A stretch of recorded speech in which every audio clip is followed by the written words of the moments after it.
Assalamualaikum warahmatullahi wabarakatuh. Selamat malam, salam sejahtera untuk kita semua. Hadratus Syekh Ki Hasyim Asy'ari, pendiri Nahdlatul Ulama, mengatakan petani adalah penolong negeri.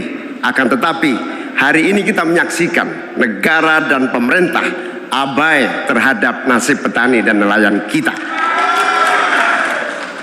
Hari ini kita menyaksikan bukti bahwa hasil sensus pertanian BPS menunjukkan bahwa 10 tahun terakhir ini telah terjadi jumlah petani rumah tangga petani gurem berjumlah hampir 3 juta. Ini artinya 16 juta rumah tangga petani hanya memiliki tanah setengah hektar. Sementara ada seseorang yang memiliki tanah 500.000 hektar sebagai kekuasaan yang diberikan negara kepadanya. Di sisi yang lain, kita sangat prihatin.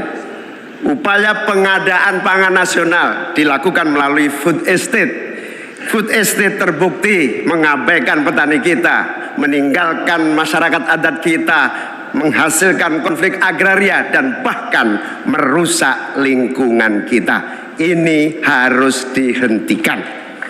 Saudara-saudara sekalian, krisis iklim terjadi dan kita menyaksikan bencana ekologi terjadi di mana-mana.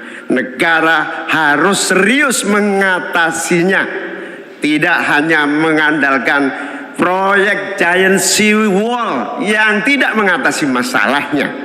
Kita harus sadar bahwa krisis iklim, krisis iklim harus dimulai dengan etika. Sekali lagi, etika.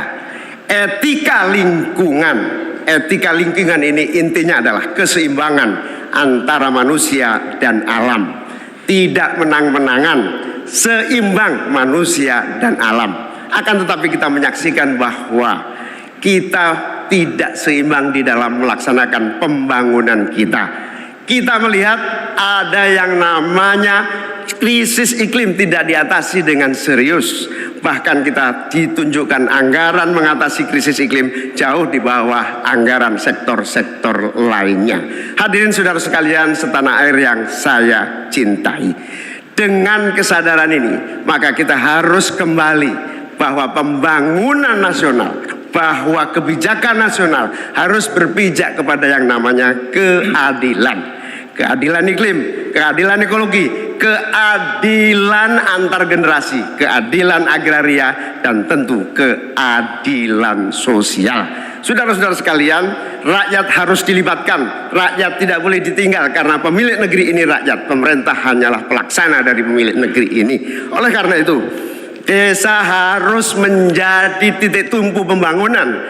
Petani, nelayan, peternak, masyarakat adat harus menjadi bagian utama dari program pengadaan pangan nasional.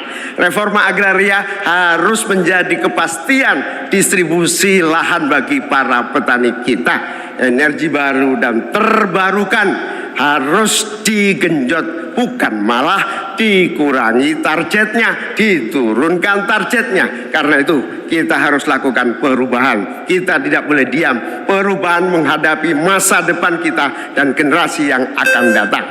Para petani dan seluruh warga bangsa yang terlibat, negara menunggu langkah kita bersemua.